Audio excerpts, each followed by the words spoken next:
Well, hello again, and welcome to another episode of the Hyperion Adventures Podcast. I'm Tom. As always, I'm with my gorgeous, wonderful, beautiful, intelligent, hard-working, Disney ticket book loving wife and co-host, Michelle. Hi, everybody. Thank you, honey. What does that have to do with today's episode? Do people even know what the tickets are anymore? I don't know. Well, they're gonna find out today. Whether they want to or not. Thank you for joining us today. We are actually recording this episode on Saturday, June 12th, 2021. Why are we recording on a Saturday again, you may ask? No, I'm getting so confused with when do we record anymore? Well, we are actually recording 2 episodes this weekend. Is it going to be another double episode extravaganza? No. Sort of. Well, we're not releasing them. We're not releasing them on the same week this time. Actually, we are traveling next weekend. So we are recording 2 episodes this weekend, one today, and then one with some very special guests that we were able to work out within their schedule to record tomorrow when we would normally record our episode. So we're recording the episode for next weekend tomorrow. Phew. I know. A lot of work this weekend, but it's going to be all worth it. We're traveling. We're going to have a lot of fun, and we're going to have a lot of fun with today's topic and tomorrow's topic with those special guests. That's right. Looking forward to, well, both, but especially getting together to talk with some very great people. Right, and we'll tell you who those special guests are at the end of the episode. So you'll want to stick around all the way through this. Thank you for joining us today. In the future, you can find us most everywhere you get podcasts. However, the very best place to find us is on our own website, HyperionAdventuresPodcast.com. And while you're there, we'd love for you to sign up for our newsletter. Please sign up for the newsletter. It's just another way to be involved in the Hyperion Adventures podcast world. We get a lot of input from you first. Through that newsletter, we released our slideshow video from Avengers Campus last weekend to you first when you were subscribed to the newsletter. We try and get those things out to you first because, we love all our Hyperion adventurers, but those of you that have taken the time to sign up for the newsletter, you've put in that extra effort, so you should get a little bit of something back. Right. And sometimes we put some special things that we don't release anywhere else, so you will be the only ones getting that information or tips. And we want to reassure everybody that we do not do anything with that email except use it for us to send you the newsletter. That's it. Well, we don't need to spread it around to anybody else. It's just for us. We just want you to be more involved in our Hyperion Adventures podcast world. Another way to be involved in our Hyperion Adventures podcast world is to follow us on social media. We have a lot of fun out on social media, and we hope that you will get involved with it. If you want to find us there, we are on Twitter at Hyperion Podcast, Facebook, Instagram, and Pinterest at Hyperion Adventures Podcast. We have a brand new Hyperion Adventurer Facebook group that we hope you've joined in on. But if you haven't yet, feel free to come over. Just do a look for us. It's facebook.com/group/Hyperion Adventurers. Join in with the fun. It's only been a week old, and we're already having a lot of fun in that group. Yeah. Thank you for those of you who have already joined us. And it is a lot of fun.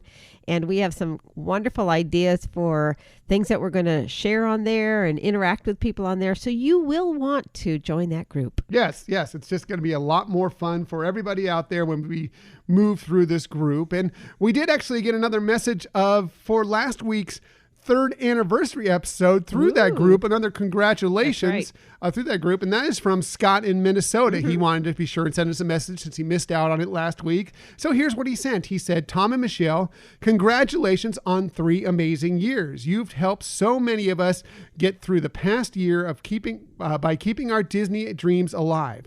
I always look forward to my Mondays knowing I have a new episode to listen to. The only problem I have is that by Tuesday, I have nothing to listen to. You can always go back to the older episodes, Scott. They're there for you. I hope we can all meet up in either in Disneyland or in Walt Disney World. And he says it's in parentheses. And I promise I'll get the dates right this time. We were nearly tried to meet up. I don't know. It was about a month and a half ago. Yeah. He was in town here in San Diego.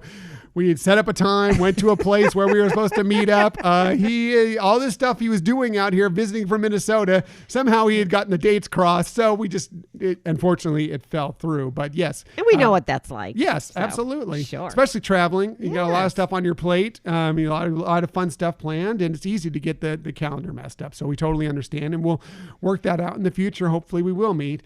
He goes on to say, again, congrats on 3 wonderful years. You guys are truly amazing, Scott in Minnesota. Thank you, Scott. Yes, thank you very much. That's so sweet. We appreciate it. Yeah, so really, really appreciate that. We've already made some brand new friends out there on the Hyperion Adventurers group. We have a Sue Wembley who contacted us that we didn't know she was a listener to the show.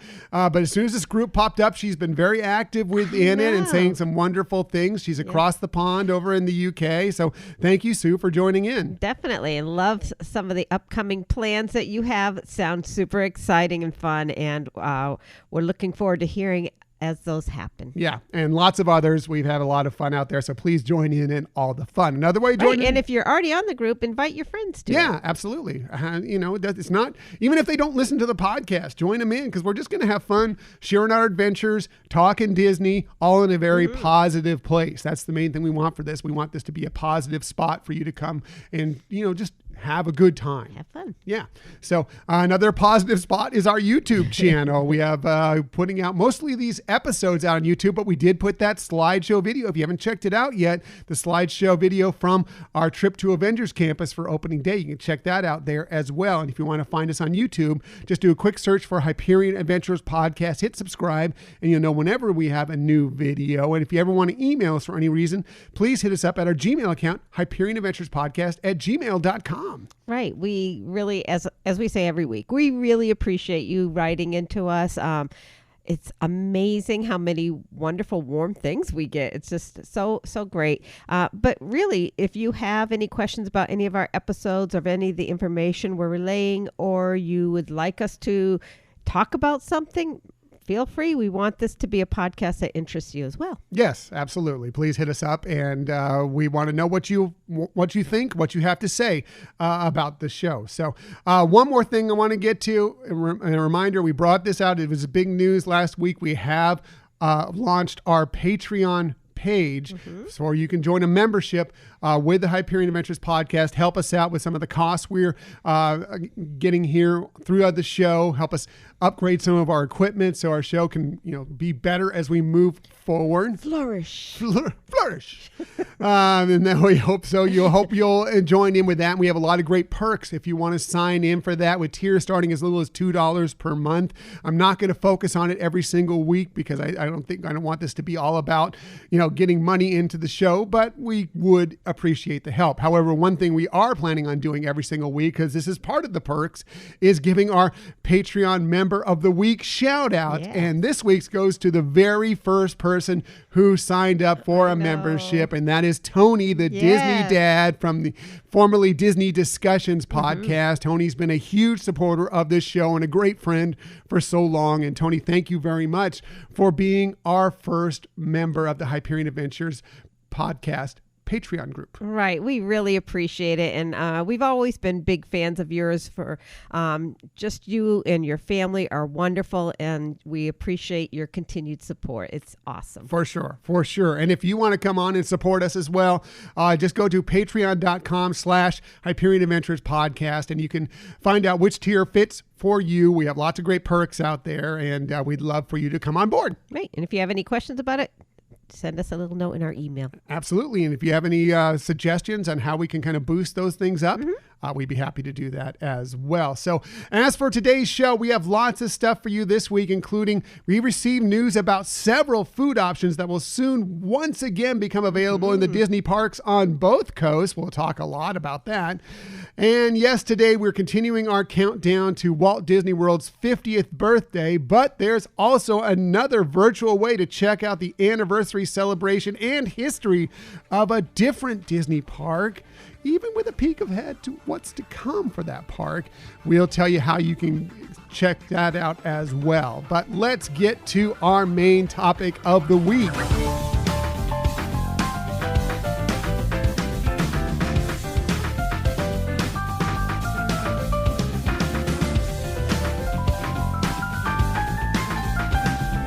So yes, once again, we're continuing our countdown to Walt Disney World's 50th birthday celebration on October 1st, which we're still planning on being at. We have reservations. Right. We have park reservations for Magic Kingdom for October 1st.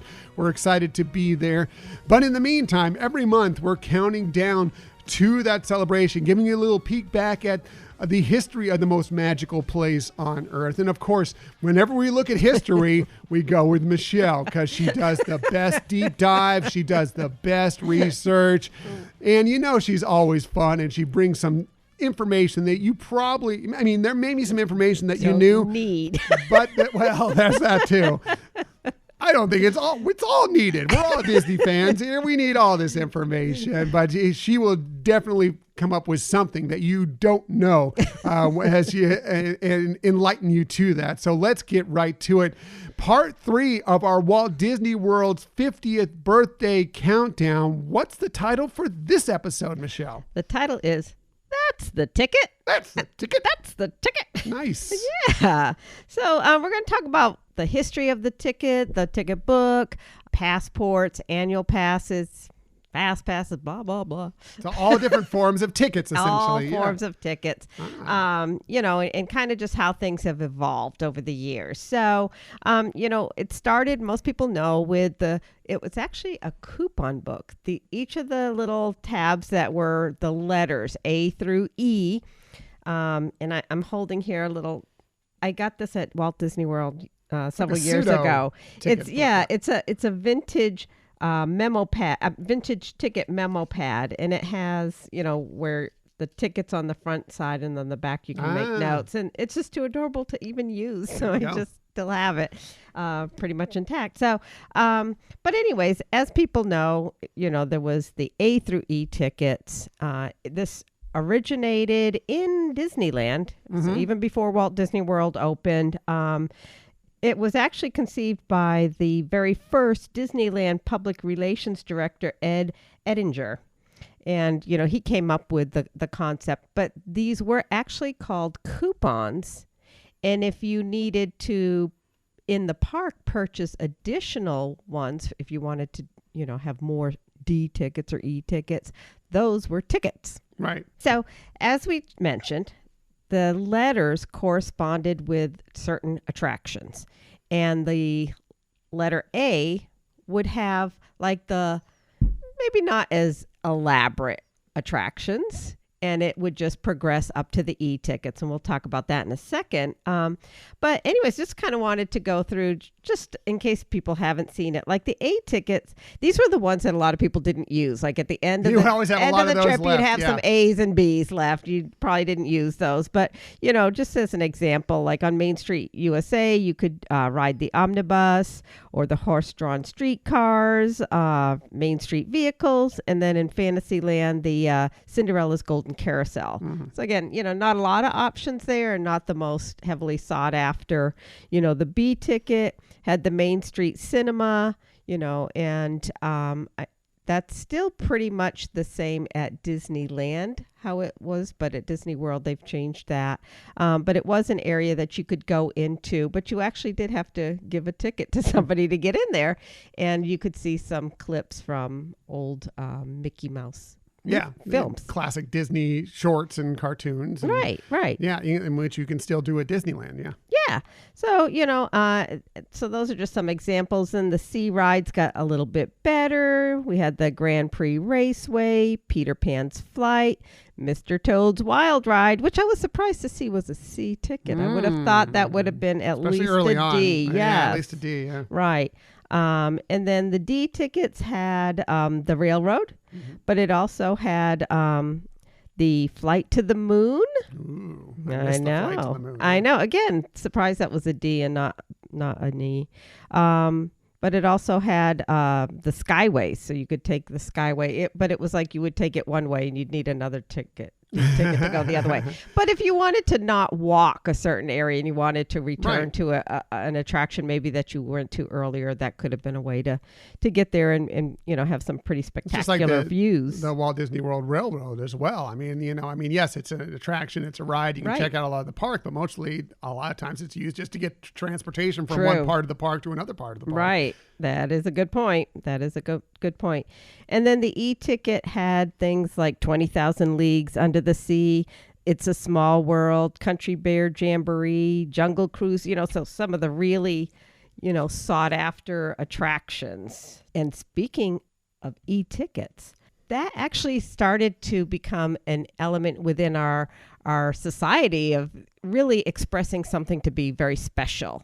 And there was an astronaut, Sally Ride, who actually described her first excursion into space as a real e-ticket ride. So, it's interesting that from the history of Disney, we had this thing called the e-ticket, and it has, transcended the use of what it was originally made for. And it is something that commonly people understand means that is something pretty spectacular. Right. Yeah. That's high praise coming from Sally Ride, the first female U.S. astronaut. So that's pretty cool. But yeah, that's, if you don't know what the term, that's an e-ticket comes from, that's what it comes from. Right. It's from originally Disneyland, but now later Walt Disney World, and it was the ticket for the ticket that was the hardest to come by. And if you wanted to purchase more of them, the most expensive ticket, exactly. That's because it was for the most sought after attractions. Right. And so, what they would have in the park is these booths that you could actually go up and purchase additional tickets.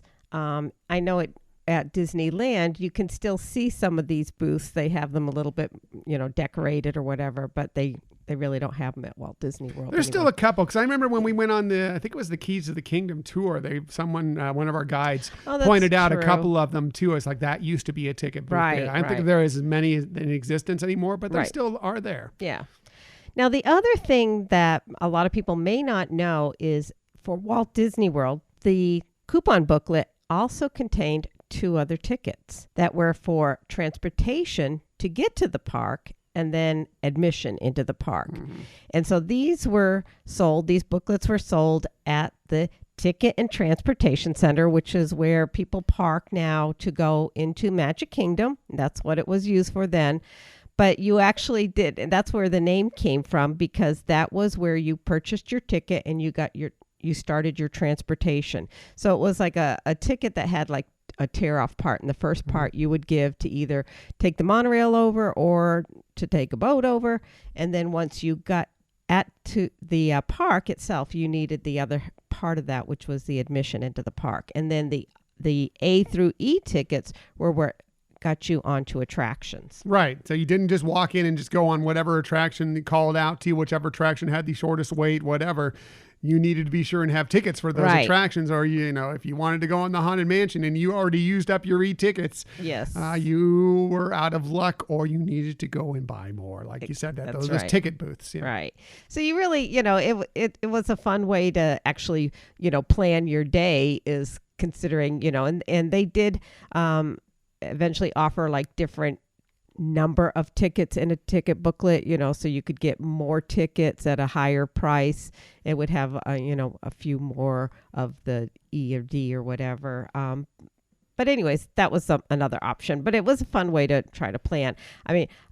I was little, but I remember the ticket booklets at Walt Disney World, and they were pretty cool. Me too. I remember at Disneyland, and I remember when it was a big deal when they got rid of them at Disneyland, when it was like, whoa, they're going to do what? You're paying one price, and you're getting in, and you get to go on all these rides. But man, the price went up significantly, because what they depended on was the fact that, you would go into the park, you'd pay this one price. It wasn't that expensive to get into the park with these tickets, but then they relied on the fact that once you got in there, you may want to buy more of these E, D tickets, maybe even the C tickets, to go on some of these more sought after attractions. So they would get a little bit more money in that way. But now they later decided, no, this isn't the way to go. Let's do the overall thing. And I'm sure you're going to talk a little bit about that. That's a perfect segue heading into the next part, which is the all-inclusive passport. And actually in June of 1981, which is 40 years ago from right now, is when they started, introducing this one-day all-inclusive passport program. And I remember at the time, I don't remember if it was in June, but obviously early on in this process, I remember my sister was staying at the Contemporary, and she told me she was offered this choice of either getting the ticket booklet or this all inclusive one day. And, she said it was kind of pricey, but she thought she'd give it a try, and, and ended up really liking it because you didn't have to worry, do I have enough tickets or whatever. But anyway, so that pilot program lasted about a year. And then in 1982, it was adopted, and the actual booklets were phased out from actually both coasts. And except for other countries. So Tokyo Disneyland kept the ticket booklet until 2001. Wow. I know. That was just 20 years ago. So wow, that's a long way after they were ceased in operation at the U.S. parks. Yeah. Right. So, I remember talking to my sister, and she was describing that it was actually a ticket, this like card stock ticket that was with string on it, and you would tie it to your to your clothing, like on a button or, a purse or something like that, to be able to show when you wanted to get into an attraction that you had that. So Disney haven't figured out yet that they could sell those lanyards that would make so much money for them later on. If only they know then what they know now. Right. So then after that, Disney started offering multi-day and then multi-park passes. And so these were like a ticket, like another card stock, but you didn't have to tie it. You just had to show it, because at this point, there were no ticket books anymore. So you just showed it for your entry into the park, and they would stamp it with the date. And for each, whether you had a 3-day or 4-day, would give how many slots where they would have a spot to stamp it. And these were initially offered to be used forever. Like if you were going on a trip and you were going to go 2 days into the park and you had an extra day or two left on your ticket, you could come back at another time at another year and use that. But what happened in Florida, especially, is they would have these, not so ethical travel agents. What? I know. That's crazy. I All know. the travel agents we know are very ethical. I don't know what you're talking about. I know. And I have nothing against travel agents, but these were people who were really, I don't know. There's always someone They weren't trying really to... travel agents as much as they were, promoting themselves to be that. And what they would do is they would actually seek out and purchase from people tickets that weren't completely used up. Mm-hmm. So whether they had 1 or 2 days left on it, they would buy it from them at a really discounted price and then sell a package deal to somebody else using those tickets, because again, it didn't have an identifier. It just had a stamped date. And so Disney, after a while, caught on to say, this isn't really what it was intended for. And, it's a third party now getting money for additional days. And so what they ended up doing is having it as it is now, where when you have a multi-day pass, it has an expiration from when the pass is started for use. Mm-hmm. So... Which is good for a trip, but not so good. Like if you live in town and you want to use it up, you need to use it up. If you don't buy an annual pass and you want to use it up, you can't start going in May and then go again in October because it'll be done by that point. Right, exactly. So, and from there, then Disney went on to offering the annual pass. And actually, it was first introduced at Walt Disney World on September 28th in 1982. So I guess it was kind of around the same time. Yeah. Same time, just a few months after the all-inclusive pass was adopted completely. Now, with those annual passports that they were selling, they would take your picture and laminate it onto a card. So that's what you would present, and it would have on there what the expiration date is and stuff. And I still have a couple of my old, from the 90s. I look different. Really? Short hair. Still lovely as always, I'm sure. I don't know about that. And then in 2010, on March 11th of 2010, Disney actually offered what they called the Premier Passport. and it provided entrance to both coasts of the United States parks, so Walt Disney World and Disneyland. It also included the water parks, the ESPN Wide World of Sports Complex, Disney Oaks Trail Golf Course, and it had some extra perks to it. So it had no blockout dates. It was a park hopper. It provided free parking, discounts to food and store items, PhotoPass downloads, and MaxPass, which we're going to talk about a little bit as well. Yeah. So that was the last pass we had for Disneyland before they put us into the legacy pass holder category. We had Premier Pass since we were going to Walt Disney World and Disneyland, obviously, several times a year. We went ahead and kicked down for both. And so that is the last, right, as of right now. And who knows what changes with Disneyland's membership program. But our last annual pass that we may have for Disneyland might have been that Premier Pass. Right. I remember we had splurged on that in 2019 because before it actually worked out cheaper to get separate annual passports as long as you weren't getting the top of the line for each coast. At that point, then it was pretty much the same. So yeah, you're right. In 2019, we were planning trips on both coasts. It was when Galaxy's Edge opened and we had big plans to do that. We didn't know if there was going to be some soft openings, offered for Premier Pass holders. Or if you would get a little bit of an extra, like, they did with Disney Cruise when you were more of a, the higher you were at Platinum, that maybe you had, because it was a reservation system for Galaxy's Edge on the West Coast to begin with. So you had to get in and get these reservations. We weren't sure if they would open it up, like a day earlier for someone who had like a Premier Passport or whatever. So we went ahead and did the numbers, and it was close enough that we decided to go for the Premier Passport. Right. And some of these perks you see on annual passes now, for example, parking and, the discounts on food and the photo passes. So it's just having that premiere just felt like you own the world. Look at this pass. Braggy.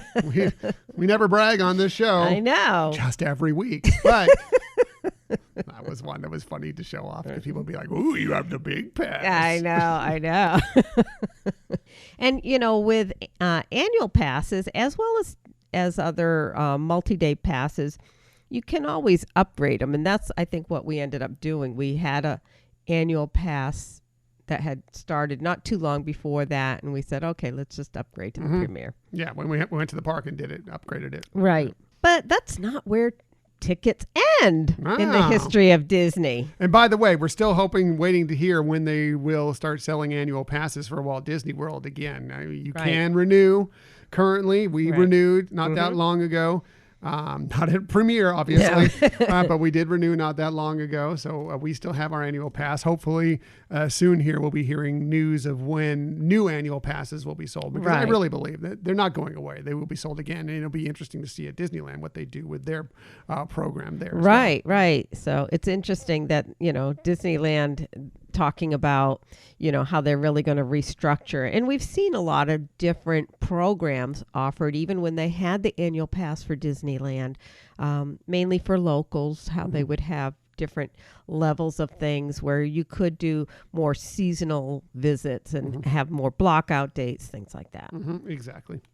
So, but other tickets were required throughout the history of Disney World. One of the most famous one is the Very Merry Christmas Party. That is a ticketed event and a sought out one for sure, and something that people looked forward to as kind of traditions for their families. And another one that's also very famous is Mickey's Not So Scary Halloween Party, and of course now we have the Boo Bash. Yeah, which was, I guess, tickets for selling for the Boo Bash this week were pretty crazy out there. Hopefully, if you were looking to get them, hopefully it worked out for you. But it looked like it was a struggle from what I saw on social media. Right. I know that, that was something I was reading a lot of where people were, on hold for hours and hours. But they did add some new dates. Right. So I think it was like 5 Sundays were added to be offered. So I think that's going to help as well. I did hear that Halloween completely sold out. I'm sure. Yeah, which was, that was the high price one. That was the Right. $199 per ticket one. Right. That one completely sold out. And by the way, seeing everybody on hold and doing this gave me flashbacks to waiting to try and get the Disney Wish just a few weeks ago. We were Right. trying to book that because we went through a similar thing trying to get on with the Disney Wish and get our reservation all processed for that. So Sure. we understand what you were going through out there. Right. Well, I mean, it is interesting how, like you're saying, it's just everybody's wanting to do something and wanting to do something fun. And that's what they're offering us, right? Exactly. And it is interesting too, and I don't want to get into being an opinion of ticket prices. It's more an observation. And, initially, Disney company used ticket prices as a means of controlling crowds. And we see now that is not the way to control crowds anymore. No, unfortunately for everybody, because some of these prices are pretty high, and I think that was the original, like you said, that was the original intention of it. But you see then there are people that will I'm never going to pay that much to Right. go to something like this. I will not. It's not value for me, but there's plenty of people there seeing the value in it, obviously, and are not afraid to pay that price, especially.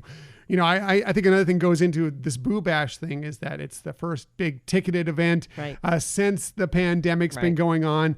There have been people that have been pent up, ready to do stuff. There have been people that have been staying home and maybe not going out as often, spending money on dinner, spending money on vacations. So maybe they have a little more money in their accounts. Maybe. I know there's a lot of people also out of work too, but there are a lot of people that didn't lose their jobs that are still making money that just haven't had a place to spend it. So they're like, well, let's splurge on this. Sure. Yeah. Or if it's something that you've done traditionally with your kids and you don't want to see that go away. You missed it in 2020. And so you want to rekindle that fun. I can see where it really does have a draw. Mm-hmm. Yeah, for sure.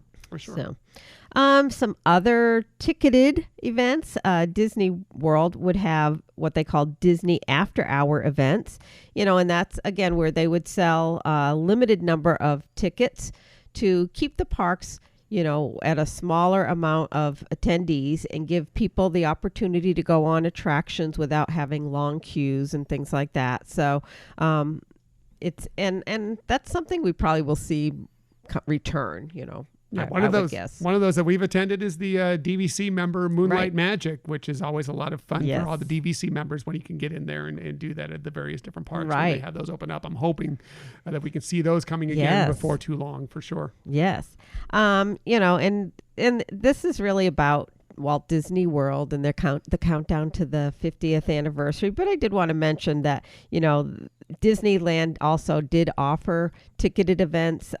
Even more recent years, before the pandemic, they had a series each year called Disneyland After Dark, and they had some really great themed events that we enjoyed. We didn't do all of them. We were pretty selective, because again, if you have an annual pass, it's you're paying more for that. But they did have some really fun things going on in photo ops. I think Disneyland would have more entertainment that went with the theme, rather than just having the park open for attractions. And I think we would see people participate in more of those type of things with the after hour. Yeah, events. The very last Disney ticketed event that we attended was 80s night at Disneyland After Dark, and that was a party happening. Yes. There were people dancing. There's the DJ. There was an 80s band on Right. one of the Tom Sawyer rafts going around, floating around Right. near Tom Sawyer Island. I mean, it was a lot of fun. It was Right. a lot of fun for sure. And didn't you like when they had the Valentine celebration after hours? We had dancing lessons. Right. We had the ball. Sweethearts Night was That's what that one right. was called. Yeah, that was fun. Yeah. Anyways, fun things that were special ticketed events. Yeah, good stuff. That's a lot of other ways, different types of tickets. Right. Right.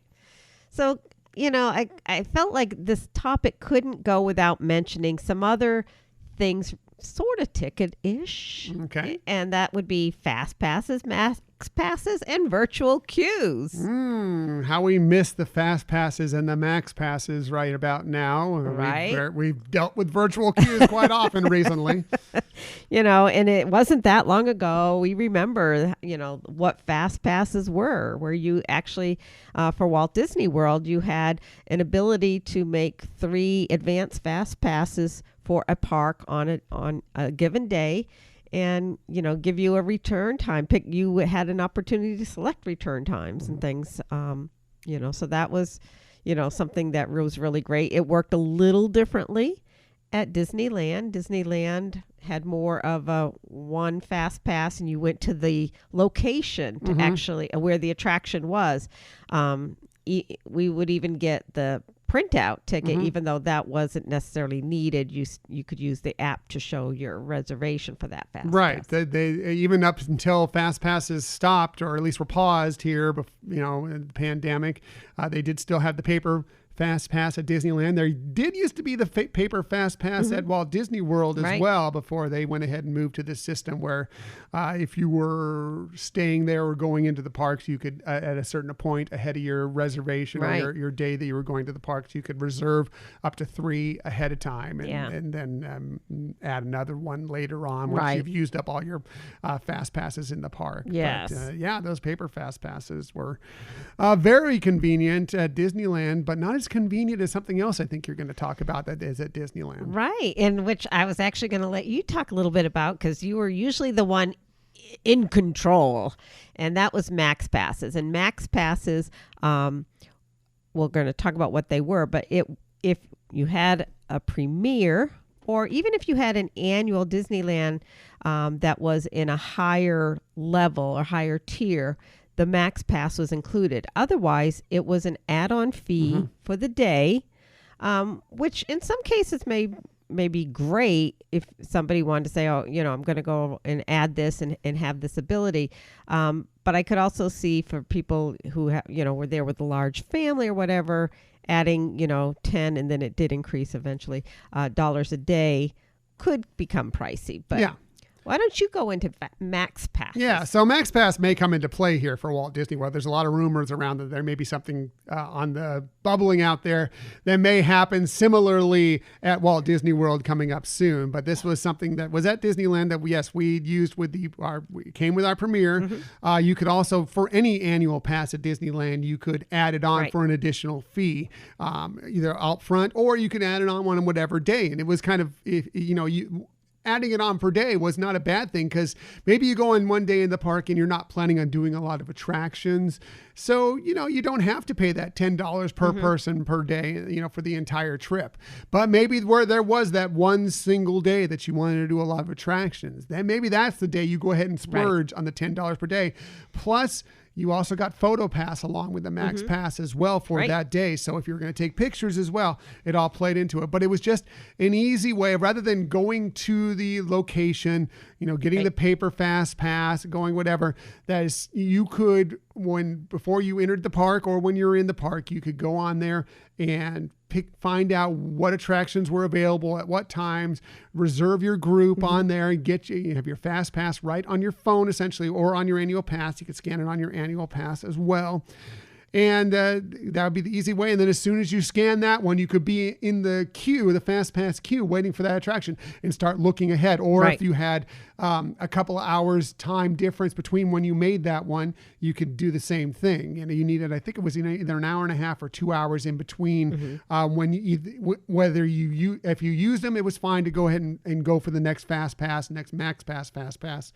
Or if it was that much time in between when you first got that pass, you could go ahead and get another one. So, but it was just really convenient to be able to just go through the day. As soon as you used it up, you'd start looking at what was the next thing you could do. And if you had a park hopper, you could do it for both parks. You could be at Disneyland and getting a fast pass over for Disney California Adventure, or vice versa. So it still had the paper fast passes. You could still use those just fine, no extra charge, but it just was a little bit more convenient on those days when you wanted to do a lot of attraction. You're right. You're absolutely right. The Max Pass, you were just paying for convenience of having the same ability to do a fast pass. And even though we've said how Disneyland Resort and Disney California Adventure Park are very close and you can go back and forth between them, you certainly didn't want to do that over and over and over throughout the day. So, well, especially just to get a fast pass for something that might not be something you would get on for another hour and a half or something. Right. Going over to do that, grab the fast pass, and then walk all the way back over to Disneyland. Right. The Max Pass really was a convenience feature that you're paying for to have the app actually capture the fast pass for you versus your feet doing it. Yeah, it was just convenience. But and like I said, yes, it was $10 per person for the whole day to do that, to at least for everybody you wanted to get in within those fast passes. But you did get that photo pass, right, which was another benefit yes. on top of that, rather than paying for, because you could pay for that separately. Right. But if you want to get some pictures taken too, that's kind of helpful as well. Right.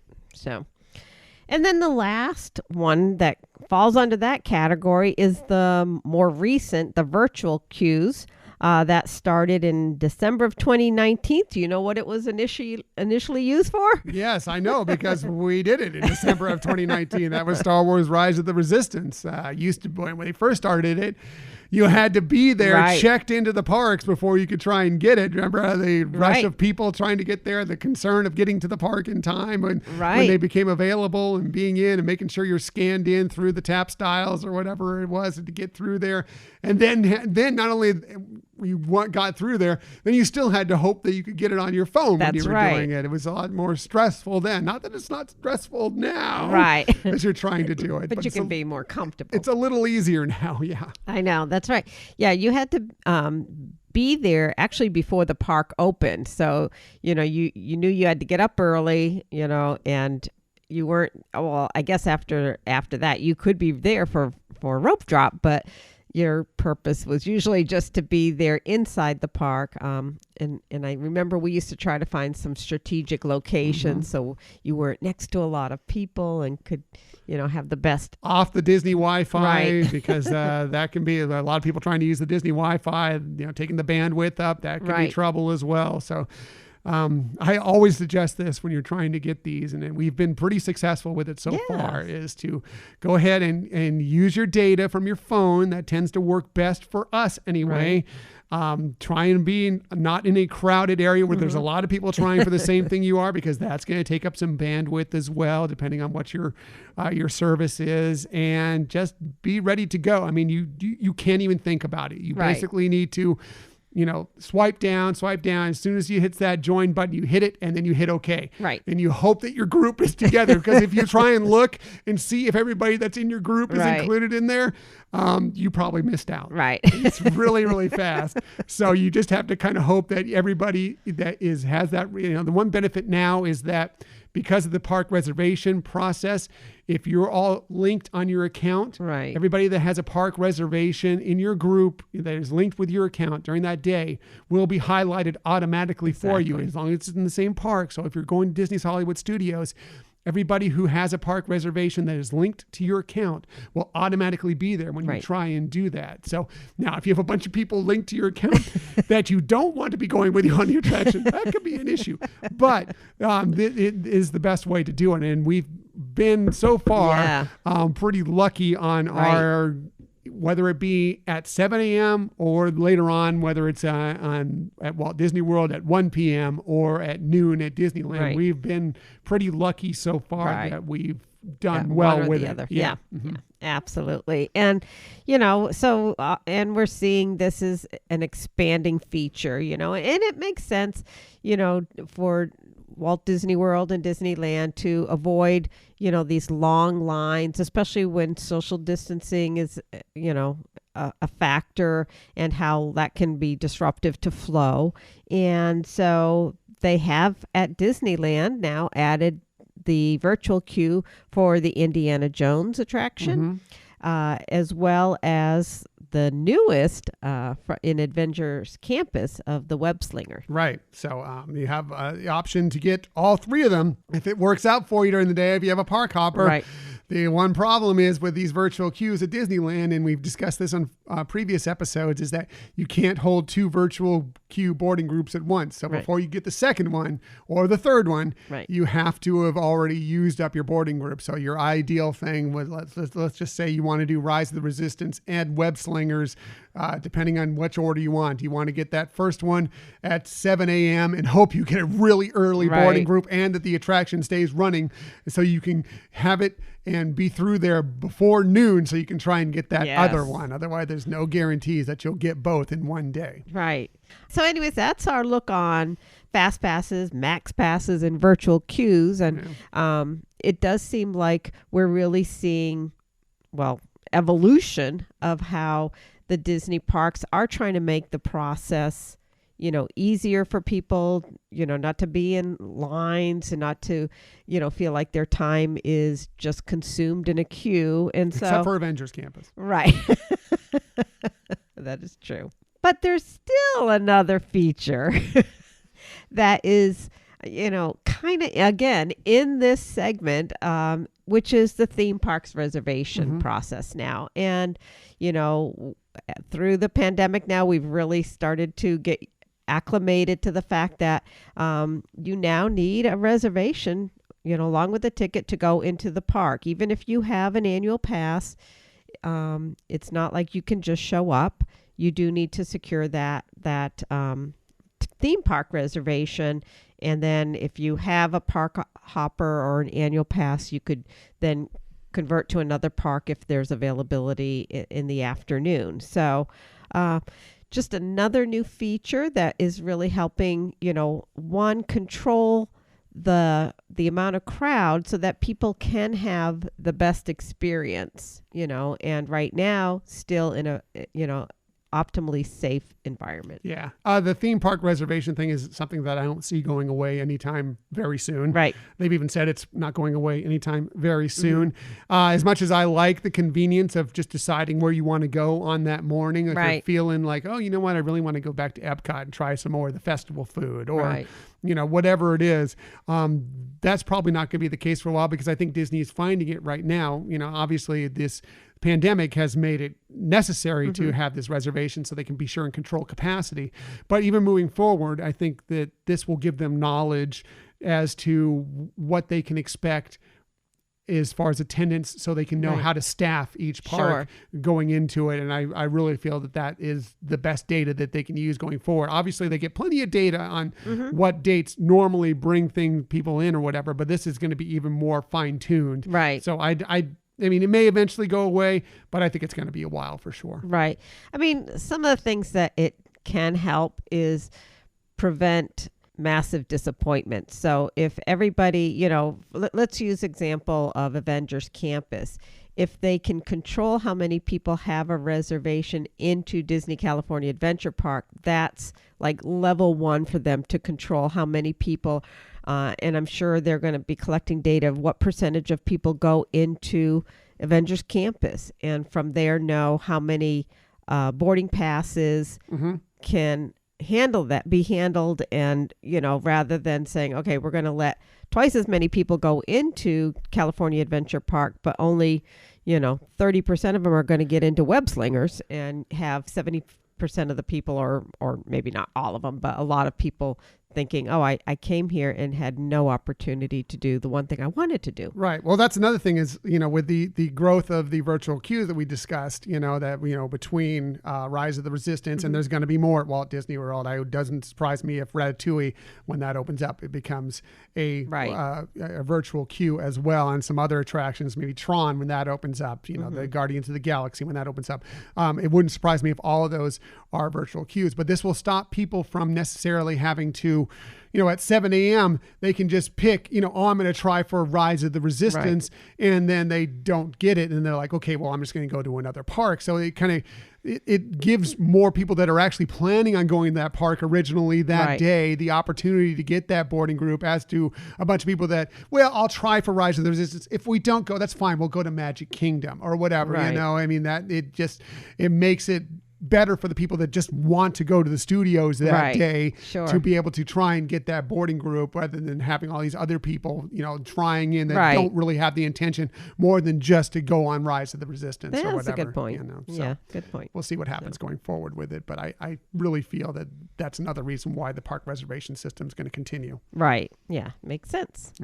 So anyways, that's our look on That's a Ticket. That's the ticket. That's the ticket. I love it. Really interesting to see how tickets have evolved at Walt Disney World and Disneyland. We went ahead and looked at Disneyland a Right. bunch in this because, we're close to Disneyland and we tend to be the Disneyland Right. show, but so we can't help ourselves. But it is interesting to see how it's evolved over the years, how it continues to evolve, and who knows what we're going to have going forward. Right.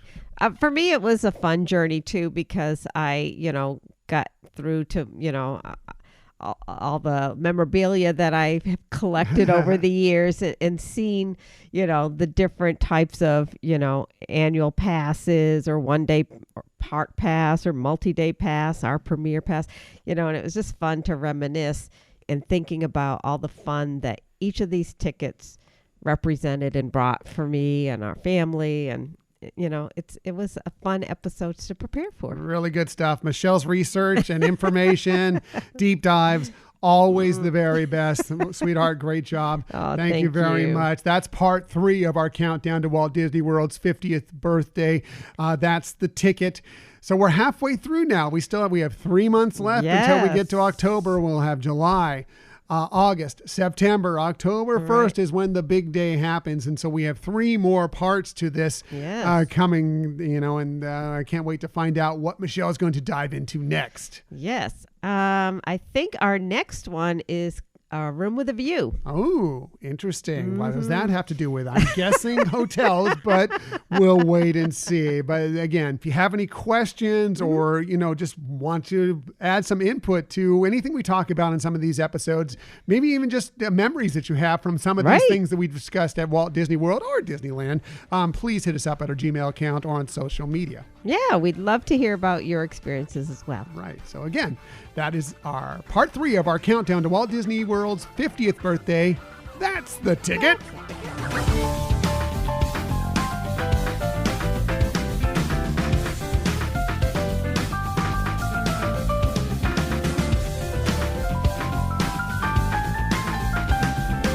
Again, sweetheart, wonderful job. Always does a fantastic job. Always learn things that I didn't know. Lots of stuff in there that I did not know about the tickets at Walt Disney World as we were progressing through this. Very I hope kind. you learned some things as well. So let's get to our Disney stories of the week. I do have a couple for you this week. Not a lot, but I do have a couple for you this week. And I'm going to start with, we received news about several food options that will soon once again become available in the Disney parks on both coasts. I know. Yum. Yeah, this from the Disney Parks blog will start at the Disneyland Resort since it's close to home for us. And it opened more close to this time. It wasn't that long ago actually that it just finally reopened. So the Disney Parks blog says, I know travelers at Disneyland Park have missed sipping on fuzzy tauntauns and listening to DJ Rex rock it. Well, all you bounty hunters, smugglers, and galactic travelers will be happy to know that Oga's Cantina will once again open on June 17th, coming up here very soon, with bookings available on June 14th. That's this week. That's Monday. That's when this episode drops. That's tomorrow. Who knows when you're listening to this? That will be very exciting because we've missed Oga's Cantina here on the West Coast. Oh, I know. It's, it's fun still going into Galaxy's Edge and visiting Batuu, but yes, you're right. We missed it. Yes, and I'm missing Fuzzy Tauntaun. I love the tingly lips from the Fuzzy Tauntaun. I'm looking forward to having one again sometime relatively soon. So moving on, planning to visit Disney California Adventure Park? You can soon get your fix of plant-based potato flautas or indulgent French toast at the Lamplight Lounge Brunch, opening on July 9th with bookings available again on June 14th. That's Monday. Right. I know. We were talking about that not too long ago, how much we love the brunch there and really miss it. And so excited to hear that it's coming back. I love all the meals at the Lamplight Lounge. It's one of my favorite spots in any Disney park that we've been to grab a meal. But there's something about the brunch there that is really special to us. Yes. It's really, really good. It's available only on Fridays, Saturdays, and Sundays right now. Brunch is. The restaurant's open the other days, but the brunch is only open those days. But the breakfast / lunch, sort of with a Mexican, Hispanic flair to it, Yeah. the mimosa flight. Right. It's just so good and just a wonderful way to have your late morning, early afternoon meal. Right. You've captured it very well. So, moving on, want to dine al fresco with a plate of delicious spaghetti aglio olio accompanied by a perfect glass of wine at Wine Country Trattoria? Yes. Well, then plan a visit when it opens up on June 17th with, again, bookings available on June 14th. That's Monday. Wow, that's So, going to be a busy day on Monday yes, for people. Yeah. I think we were looking at something for some of our trips that we had just gone on. I remember when the reservations for, I think, Blue Bayou restaurant opened up or whatever, and you went on there just to see what was available or whatever. The al fresco tasting terrace for legacy members. That's right. It was a crazy morning trying to get reservations. So be prepared for that on Monday. But it's good news that there's more dining options coming very soon. It's very exciting. Yeah. Here are a few more Disneyland Park openings and offerings that they're excited to share. The Tiki Juice Bar is opening on June 17th. That's where you get that Dole Whip. I mean, you can still get it Right. over at the, why can't I think of the name of it now? Tropical Hideaway. Right. You still can get it over at the Tropical Hideaway, but now the traditional place right in front of the Enchanted Tiki Room, that's where you can get that, and that's opening up. Docking Bay 7 Food and Cargo will be opening on June 17th as well. All these are opening up on June 17th. Right. Alien Pizza Planet also opening up, and Rancho del Zocalo Restaurante if you're looking for a little Mexican food over at the Disneyland Park over in Frontierland. You can pick some up there as well. So that's all great news. That is all great news. And it's great to hear cast members are coming back and the park is going to be expanding what they're offering, and it's so wonderful. Right. By the way, all this stuff tied in with the fact that here in California, they're finally dropping the COVID restrictions that have been on this state on June 15th on Tuesday. That's the date when they've decided, okay, we've done this long enough. We need to get businesses going consistently again. Enough people in the state have been vaccinated, whatever. So they're dropping the mask and a lot of the other restrictions on that date, including some more indoor dining availability or whatever. Now, remember, and Disneyland has not announced this yet, Walt Disney World has, that Walt Disney World, you now, as of June 15th, will not have to wear a mask anywhere. If you're vaccinated. If you're vaccinated. Now, that doesn't count transportation. Transportation, you still will have to wear a mask. But anywhere in the queues, the restaurants, whatever, if you're vaccinated, you don't have to wear a mask. If you're not vaccinated, you should be wearing a mask. And by the way, even if you are vaccinated and you want to wear a mask, that is just fine. There's nothing wrong with that. Don't let anybody shame you. And don't shame anybody who decides they want to wear a mask. It's all your personal opinion on what you want to do. Right. That's something, at my work that we've talked about, that even once the mask requirements, are lifted, that, probably seasonally, it's not a bad idea to have masks in certain conditions or situations where you're around a lot of people. Yeah. Flu numbers are as lowest as they've ever been this year because of that. Everybody, doing more, washing their hands better, wearing masks, doing that stuff. So probably a pretty good idea to go ahead when you feel like there could be that concern to go ahead and wear that mask. Keep those masks around. It can't hurt you. Exactly. Back to the topic here. I just went off on a little tangent there, but back to the topic. Moving to the stuff that's opening up at the Walt Disney World Resort dining-wise here in the next several months. We'll start with Sebastian's Bistro at Disney's Caribbean Beach Resort. That will be opening up on June 24th with nightly walk-in availability through July 4th. Bookings available now for reservations beginning on July 5th. So if you're staying at the Caribbean Beach Resort or if you want to travel over there for a meal at Sebastian's, that is your opportunity to do so. Ohana, which, oh my goodness. the social media uproar from Ohana opening up this week at Disney's Polynesian Village Resort. That's opening up on July 9th with bookings beginning. Well, they're available now. If you want to book your reservation for Ohana, you can do that right now. Oh, the uproar of when Ohana released what their new truncated menu was going to look like. Oh, my goodness. It was something to behold for sure. I did think it was kind of cute on our Hyperion Adventures Facebook group where you were teasing the Disney dish of the week and somebody asked if you were going to make the noodles. That was Adam. I loved it. Adam is stirring up the pot about the noodles for sure. Not the wok, the pot about the noodles for sure. But apparently, for those of you who were outraged by it, it worked for you because they did add the noodles back to Ohana. So congratulations. Moving on, finally, one more. Tusker House Restaurant at Disney's Animal Kingdom Park will be opening on June 20th, and bookings for that are also available now if that's something that interests you. Right. So I know a lot of families will be very happy about that. Yeah. So some great new dining options, reopening, coming back. We're gradually getting there, slowly but surely. We're getting back to many of the things that we've been missing over these many, many, many months, which seems like forever. Yes, it does. Moving on. Yes, today we continued our countdown to the Walt Disney World's 50th birthday, but there's also another way to check out the anniversary celebration and history of another Disney park and even a peek ahead of what's to come, all virtually. We'll tell you a little bit about that. This from D23.com. You can celebrate Shanghai Disney Resort with D23, the official Disney fan club, and Walt Disney Imagineering with their Magical Milestone series, marking some of the biggest Disney park anniversaries in brand new ways for Disney fans around the globe. Nice. Lots of cool stuff in this virtual event that they're going to have coming up here.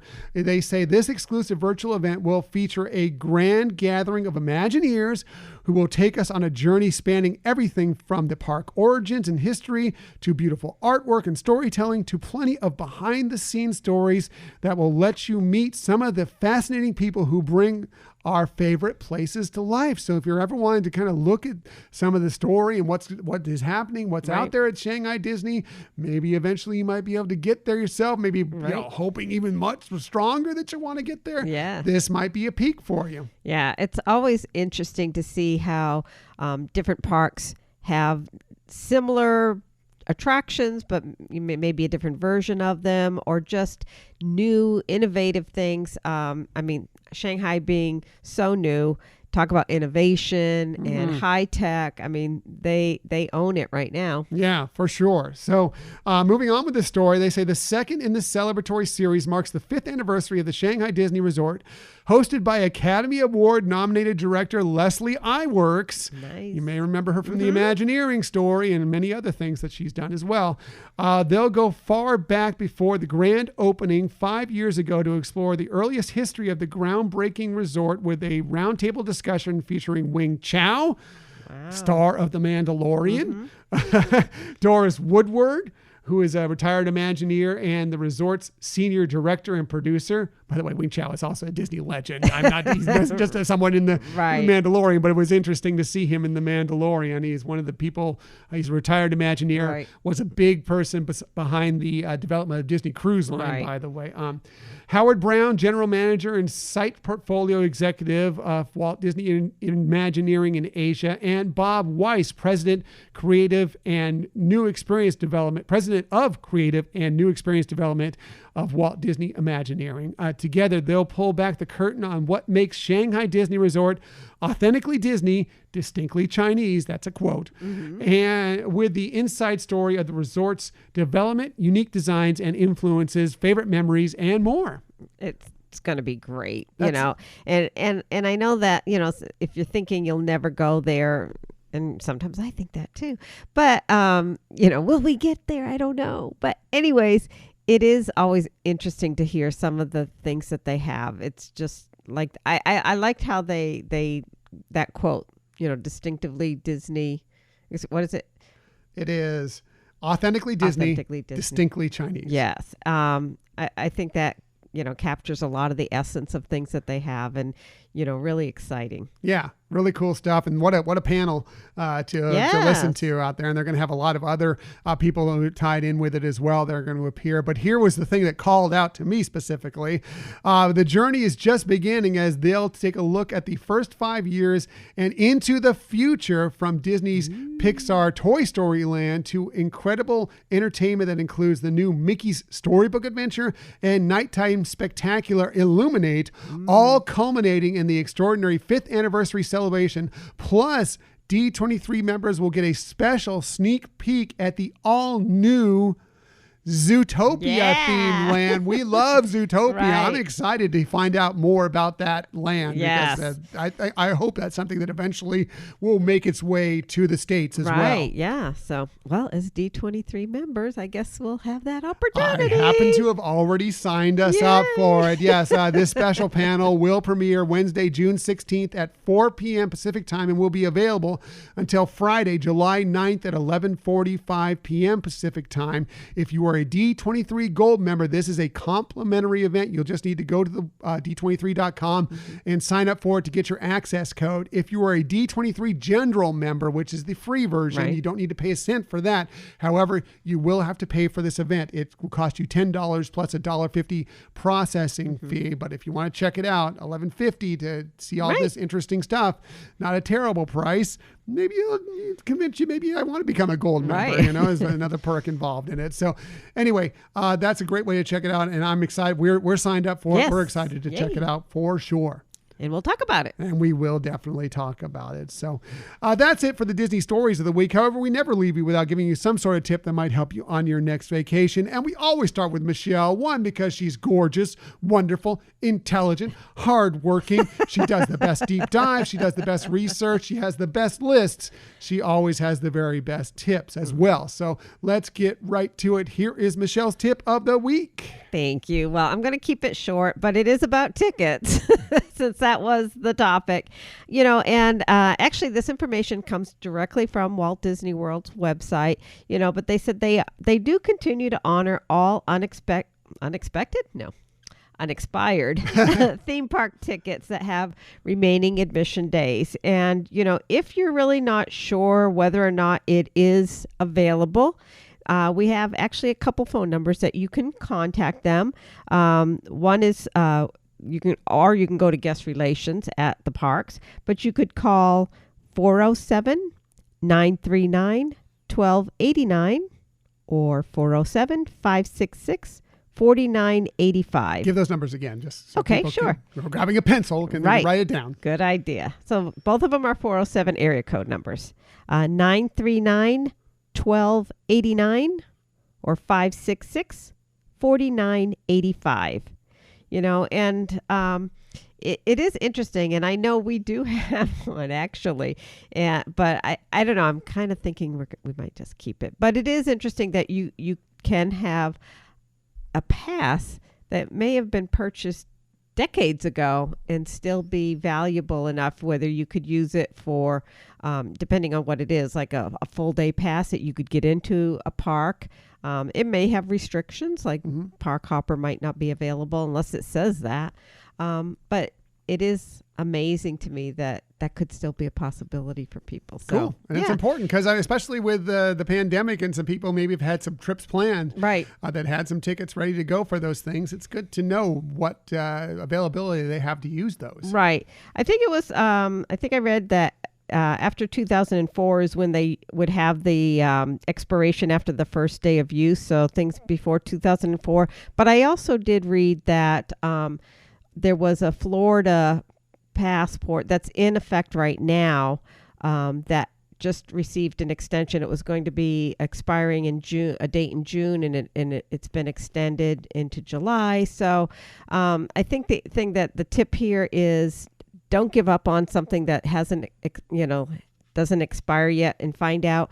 You can work with them, the ticket people. They can help you make sure you get things linked so you can do your park reservations, etc. So just remember, it could still be there for you. Yeah, we've received some great help from a lot of people at Guest Relations, Disney cast members who are always fantastic that have helped us with different ticket issues that we've had, including some things on this last, was it our last trip or the trip before? I think it was the last trip where we had to go to Guest Relations a couple times to the park. And they were great with us, helped us out significantly, and we really appreciate it. And if they help you out, be sure and give them that cast compliment. That's true. Yeah. Speaking of that, I guess that would be a good thing to mention here.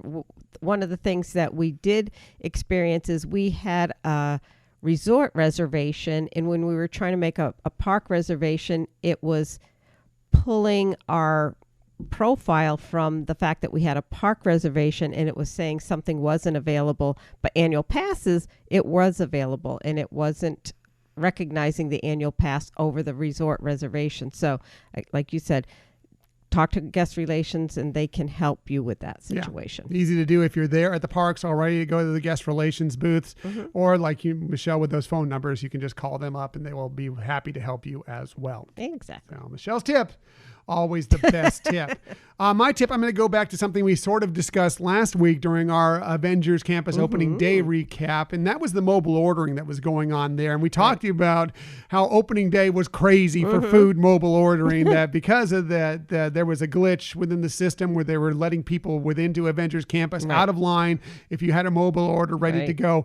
Like the mobile orders went like crazy. They ran out of food. It was tough to get food or whatever else.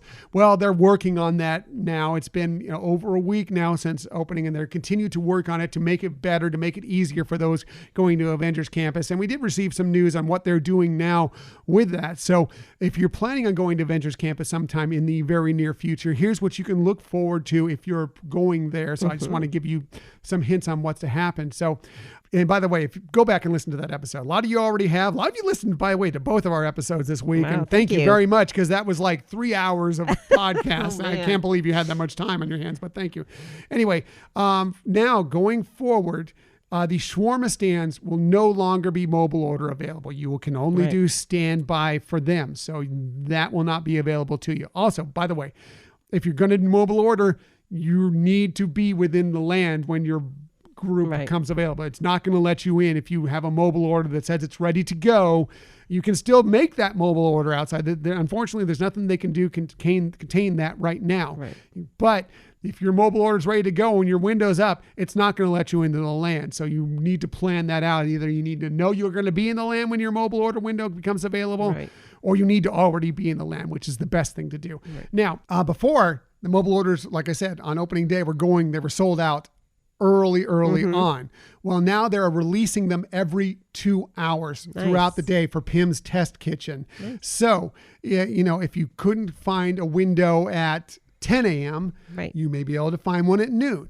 You may be able to find one at 2, whatever, because they will be releasing them throughout the day. There's still the standby lines if you decide to do it that way. But if you're looking to mobile order them, they're kind of releasing them in smaller groups and smaller doses now. So you'll have that opportunity throughout the day. It won't be all going very early in the morning. And then if you show up, you get in the land later, you have no way to mobile order. Yeah. Well, and that makes sense too, because since it does still allow people to mobile order who aren't going to be able to enter the land, they need to be able to maybe control that as well and not run out of food at a certain time. Right. So they're working on it. They're still trying to make it better for everybody. It's going to be crazy for, at least probably a couple months, if not longer, trying to get into Avengers Campus, getting the food. It's just a very popular land. We loved it very much. Listen to that episode where we talked all about it. But just know that they're working on it to try and make the experience as best as they possibly can. By the way, one interesting picture I saw this week, and this really won't be a spoiler for Loki, but by the way, we love Loki. Yes. The new series, the first episode, loved it very much. But the day after, or maybe it may have been the day of that series came out, instead of Loki being in his traditional garb, the god of mischief garb, he was in the garb he's wearing with some of the, the guards around him. in the land. So they're like immediately went into Right. what they didn't even hesitate, didn't wait till farther in the series. Like, we're going directly to this series fun. on day one. I think that's spectacular. Yes. I can't wait to see them do more as Avenger Campus moves forward with all these movies coming out, Black Right. Widow coming out, more series coming out on Disney Plus. It's exciting stuff. Oh yeah, it's great, and it's they just keep making us want to go more and more. Yes. I love it. It's really cool. That picture was really, really Yeah. cool. So anyway, that's it for this week. Next week, well, we're recording tomorrow, this episode, as a matter of fact, and we're very excited about it. We've been having a lot of fun, as you just heard, talking a lot about Marvel over the last few weeks, including the opening of Avengers Campus, the debut of Loki on Right. Disney Plus. Well, we thought we'd continue that fun with some of our other superhero-loving friends. Keenan and Rachel from Part of Our World podcast will be joining us as we get together to count down our 5 favorite Marvel comedic moments, the funny moments Yes. within these movies that make them, make Marvel kind of different than a lot of other franchises that are out there. Right. Now, it's a fun topic. It's been fun to research it and remember, and trying to narrow down to 5. Yeah. Like we narrowed it down to 5, like we always do. And Keenan and Rachel are such fun people. If you haven't listened to them, they've been on our podcast before. We've been on theirs, and they're just really warm, wonderful people, and it's going to be a blast. It's gonna be a lot of fun. We're looking forward to recording them tomorrow and then dropping that episode next week when we're out of town for you. So that's gonna be a lot of fun. So we hope you come along with us on that exploration of the Marvel Cinematic Universe. We appreciate that you joined us today. In the future, you can find us most everywhere you get podcasts. However, the very best place to find us is on our own website, HyperionAdventuresPodcast.com. And while you're there, We'd love for you to sign up for our newsletter. please sign up for the newsletter. Just another way to be involved in the Hyperion Adventures podcast world. Another great way is to follow us on social media. We're on Twitter at Hyperion Podcast, Facebook, Instagram, and Pinterest at Hyperion Adventures Podcast. We do have a brand new Hyperion Adventurers Facebook group where we're planning on having a lot of fun with you all out there. We hope you'll join in with that fun as well. So do a Yes. search for that and join up with that group. No restrictions on it. Just come on in. As long as you're a positive person, you want to talk about Disney in a positive way, we're there for you. We're Yes. going to be your landing spot. We are on YouTube. Hopefully you're checking out some of the stuff we're putting out there on YouTube. Just do a quick search for Hyperion Adventures Podcast, hit subscribe, and you'll know whenever we have a new video. And if you ever want to contact us for any reason, please hit us up at our Gmail account, HyperionAdventuresPodcast@gmail.com. That's right. And the other thing we ask is that please tell a friend about our podcast. Yep, it's the best way to share that you like this podcast. Let people know that they might like it as well. And if you have a little more time, give us a rating. If you have even a little more time, give us a review. It'll help us in so many ways. But that's it. Thank you for listening to another episode of the Hyperion Adventures podcast. We look forward to sharing some time with you again next week. Until that time, I'm Tom, I'm Michelle. and we hope that you have a magical week. Bye.